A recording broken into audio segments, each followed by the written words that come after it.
things are going to get heavy tonight.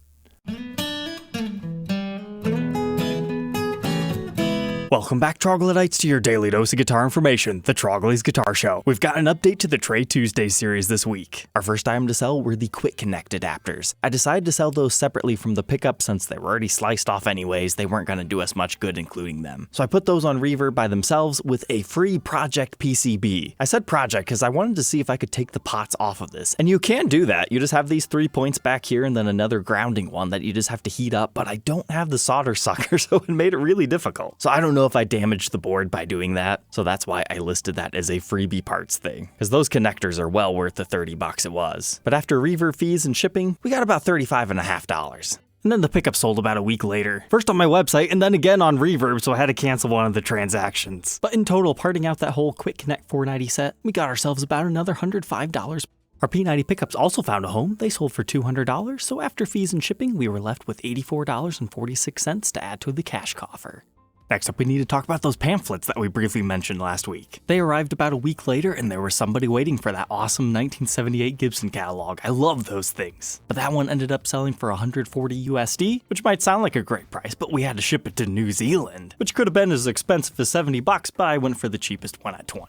Which means that one paid for all 3 of the catalogs and gave us $48 more buying power. But I did want to take a second here just to look at these other cool catalogs. Right there on the front page is my holy grail, the original Gibson map guitar. It's different from all the other ones due to the toggle switch placement. There were many other ones made, but that's the one everyone has seen. And I thought I already had one of these, but I couldn't find it, so I'm going to keep the one on the top here because it's a little bit cleaner, and we're going to sell this bottom one. But let's check out the contents. First page here has the continuation of that guitar and some of the famous people like Orville Gibson and Les Paul himself. Looks like we got a little bit of Chet Atkins action there too. Page 2 goes through the construction of the guitar. You can see somebody soldering an original Ferrari red Les Paul custom over here. Somebody checking your neck relief. You can also see up here how they apply the binding. But just seeing an unrouted Les Paul body and the neck off of it in one of these 3D designs is really strange. Following that up, the Les Paul series. Got a nice Les Paul standard and a Heritage Cherry Sunburst. This catalog came out around 1983, so that's right when mahogany necks start to come back. That's when weight relief starts. That's when the volute goes away. So many changes were happening in this time period. Next page shows us, Les Paul customs with the Super Tune Vibrolas and a regular Les Paul custom. But when I saw this one, I about lost my mind. You guys remember the Les Paul Custom Light review? I told you I really like the Sunset Metallic. I've always wondered if there was a full-on Les Paul custom in that finish, and that's almost what this looks like. However, I think the color just wasn't right. That's probably meant to be Ferrari red. But we also have a beautiful Silver Burst and a Les Paul Deluxe. And then those weird Chet Atkins classical electric guitars. And then our thin lines. Early 80s 335 custom shop editions are phenomenal guitars. And of course you got your Lucille model, your ES Artist, and then you've got 2 different 347s, chrome and gold. And your big Jazz Arch Tops L5 CES. A particularly flamey looking Howard Roberts Fusion 175, as well as a Birdlin and Johnny Smith. I like the photo style of this whole catalog, especially how they have the reflections going on underneath it. They didn't have to do that. It's very 80s. But then check this out, the Victory series. So you got your Victory standard bass as well as the Victory guitar model in the Twilight Blue. With Vibrola, most of them did not have that. Now we've got our SGs. The cool thing about 80s SGs is if you notice, there's no output jack on the front. They're on the side. The 70s, 80s tobacco bursts are always interesting because you don't see that color too often on modern day SGs. And our next page shows us our freaky friends, the Futura, which you can check out this episode if you need to learn more about those things, as well as their little brother, the Corvus. And you've got your Heritage Series Flying Vs, which were pretty new at the time. That's a pretty rare candy apple red finish, as well as the Explorers. And you don't see many double necks, but they did make them. And then they talk about their custom shop, which wasn't a completely separate location as it is today, but you can also see all the cool parts that they were using, like the Super Tune Vibrola. Got your TP6 fine-tuning tailpiece that's been out since the late 70s. Same thing is true with the Dirty Fingers pickups, they just amped up the marketing. The beautiful crank winder tuners, love those things. Of course, you're now known as the Tim Shaw PAF, and they call it the Tune-O-Matic bridge, but that's the top adjust. Next, when I bought that Ibanez, he threw in a stand and a strap. I don't really have a use for him, so I threw him up on my Facebook Marketplace for $5, expecting him to sell like instantaneously. That was a great deal, but it took 2 weeks. Now, the main feature last week with that Ibanez, I was a Dumbo. I messed up in more ways than I thought. I had the saddles on upside down, and that was what was causing a whole bunch of the buzzy issues. So I flipped those around, and yeah, the guitar was better, but it could still use a little bit of work. And I've had some people reach out saying that they have a good result using a Dremel, so who knows, maybe I'll try it again on our next cheaper guitar. But I had actually received a very interesting trade offer for both of the guitars within the Trade Tuesday series. We're talking about the really cool Ibanez RG and the Series 10 that's been sitting around. And since the series is called Trade Tuesday, I thought, perfect, we're finally getting a real trade. So the shipping cost to get both of the guitars to him was $45.22. They covered their shipping. Let's unbox what we got. Imagine that, what was on the outside of the box finally matched what guitar it was. So inside here, I think we're gonna have a little bit of fun today. This is one of them crazy, wacky Dean ML guitars, but it's been heavily modified in a way that I think a lot of people might enjoy. Because when I was first offered this, I figured, one of these weird Dean MLs, it's not one of the most expensive ones in the world. This is a bolt-on neck version rather than a set neck or a high-end custom shop. So I figured, it's probably about $300-ish bucks, but it's been upgraded with EMG pickups. That actually is an upgrade on one of these guitars. It's a signature set, so we'll take a look at those on the workbench. So those have a little bit of value to them as well.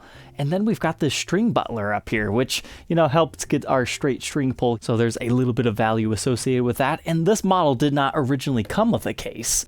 So I thought those other two guitars were worth about $500 to $600, and that's about the value I think we got here. But it keeps the series fresh and condenses it all into one thing, and yeah, I get to try a Dean ML. First impressions here, it's not as big as I thought it would be. I mean, your giant headstock definitely helps add to some of the craziness, but this body is incredibly lightweight. But I'm noticing some other cool things, like we've got green side marker inlays. I bet those things glow in the dark. Then look at our speed knob. They look a little bit strange, but to learn more about this one, let's go ahead and throw it on that workbench to take an individual look at its parts and specs.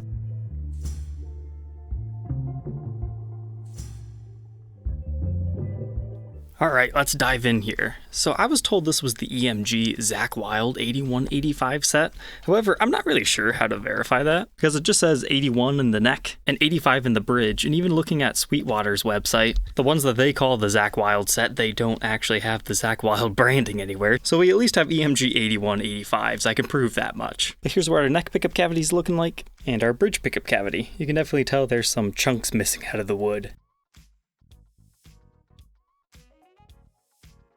We've got our regular import style bridge with the BM3 branding. And then this is one of the string through variations. So in case you haven't put two and two together, the Dean ML is the blending of a flying V, kind of 58 Carina style with the string through variation, mixed with the Explorer on the top half. Dimebag Darrell was very famous for using this model.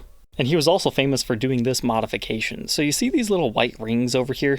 Somebody did not glue something to this knob to give them extra grip. What you do is you take a hot solder tip, usually it's one of the pointy one, not the chisels, so it impresses into it, and that's what melts the plastic and gives you this white ring look. Gives you just a little bit of extra grip. The only model that I'm familiar with Gibson doing that on was the latest Joan Jett signature guitar, her 339. But that is an aftermarket modification on these knobs. But you've got a master volume and a master tone with a three-way selector switch. And our output jack is over here on the front. We are missing one screw down here. But that's because when they redid the EMGs in here, they had to rip out the original electronics because this is all built on a quick connect system. Unless you decided to solder them, I guess we still need to figure that out.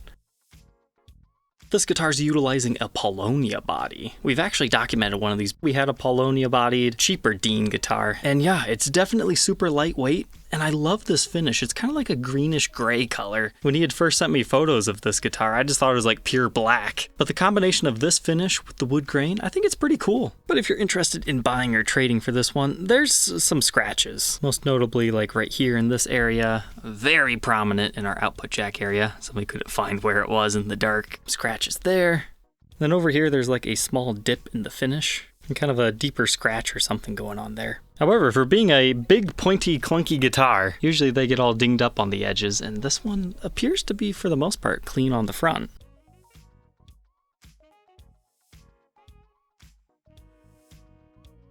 But here we've got a maple neck and some sort of a rosewood-like fretboard. I couldn't find the exact spec sheet on this particular model, but it's nice and streaky. Looks good to me. You've got your dot inlays on this one. And these glow-in-the-dark side marker inlays ended up being aftermarket. They do stand tall, so it just looks like he put some sort of a glow-in-the-dark paint over top of where the inlays were. So if you're a thumb wrap player, you might feel those as you go. But we're rocking that 24 3/4 inch scale length with a 12-inch fretboard radius. But as far as neck specs, our nut measures 1.69 inches, which increases to 2.07 by the 12th. First fret neck depth 0.84, and lastly 0.93 by the 12th. Here's that neck profile at the 1st fret and the 12th fret. You can definitely see it gets a lot wider, but starts off pretty thin. So it's definitely a fairly slim C-shaped neck profile.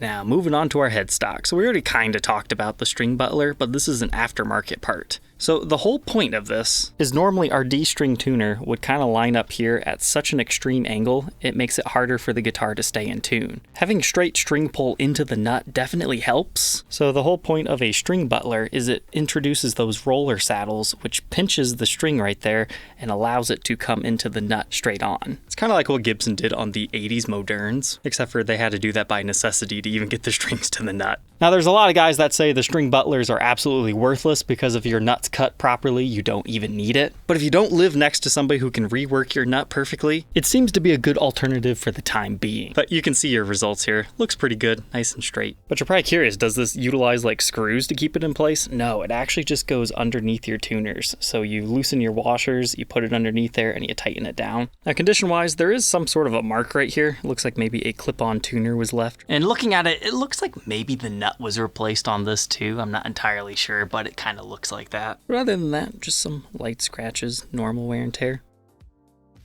Moving on to the backside. Again, I can't stress just how lightweight this body is.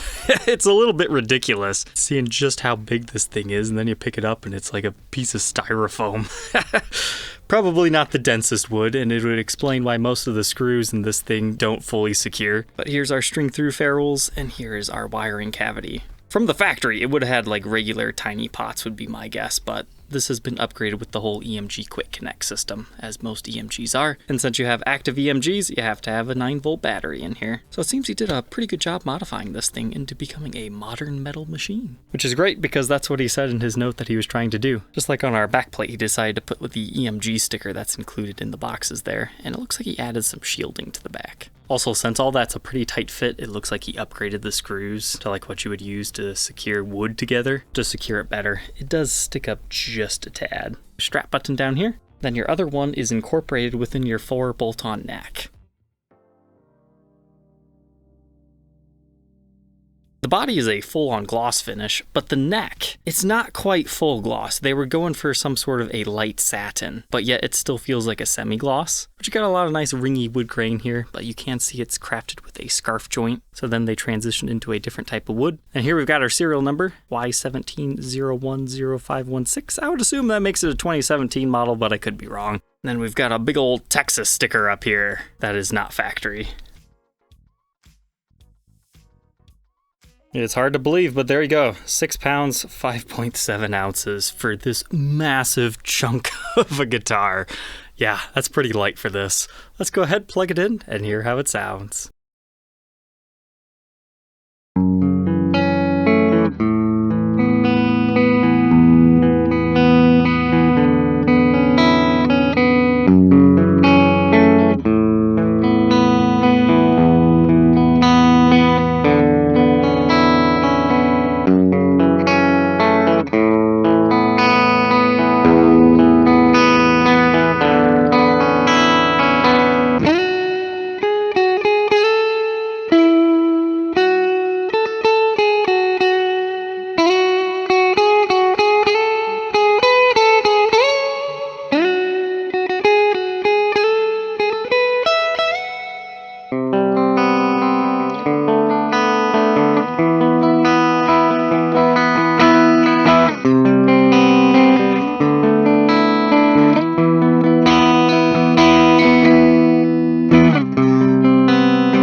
Clean tones, they're pretty good. You can do your rock power ballads with it. Just has your typical EMG clearness, kind of active sound.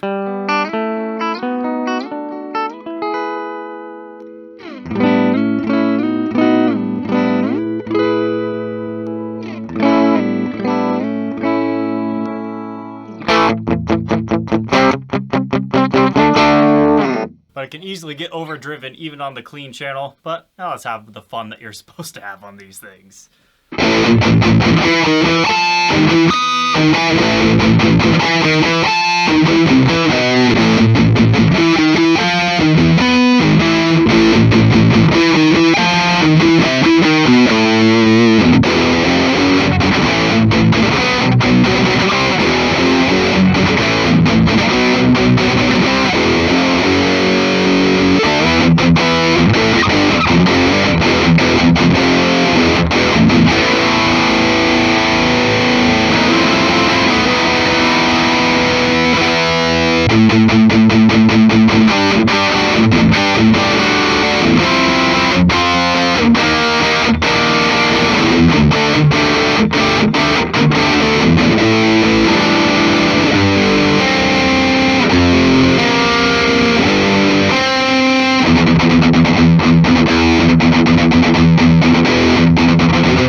Before we quit the playing demo though, yeah, it's a little bit neck heavy. I kind of imagined it would be with such a light body, but this thing vibrates like crazy.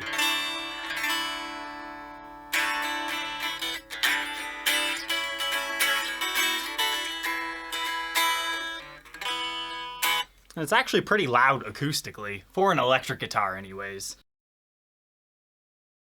Now that we know all about this interesting Dean ML, what are my final thoughts on this thing?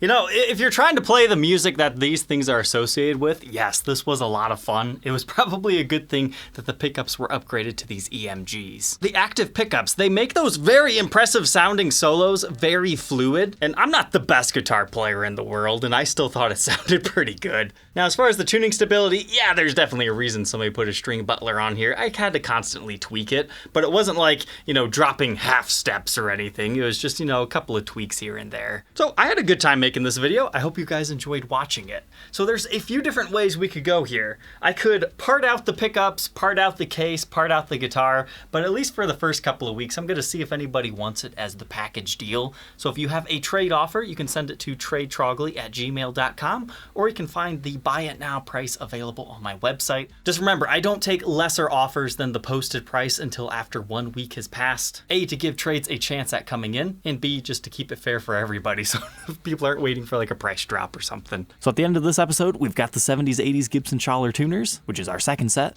one of the American-made world-played pamphlets, this really sweet upgraded Dean, and I've got just shy of $640 in the cash coffer, so if you got anything cool to sell, feel free to send it to tradetrogly@gmail.com. Let's see where these take us, and we'll see you guys next time. Take care.